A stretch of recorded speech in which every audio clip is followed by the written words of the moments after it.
તો મિત્રો આ છે દશામાનું મંદિર. તો કોમેન્ટ ની અંદર જય દશામાં અવશ્ય લખી નાખજો. અને બુગણા ગામમાંથી કોઈ વિડીયો જોતા હોય તો કોમેન્ટ ની અંદર જય દશામાં અવશ્ય લખજો, લાઈક કરજો અને આઈડી ને ફોલો કરજો. ફોલો કરવાનું ના ભૂલતા.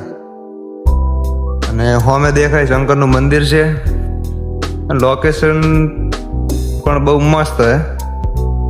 તો જેવું લોકેશન લાગ્યું એ તમે જરૂરથી કહેજો.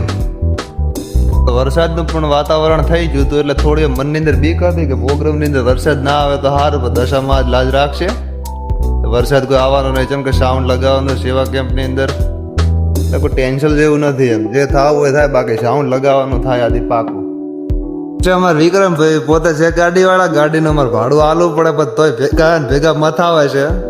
એટલે આમ સારું કહેવાય. એમ આવો મોણો ગોતવા જે મળે નહીં, જેમ ચોક ભાગ્યવાળો ને તો આવો મોણો મળતો હોય.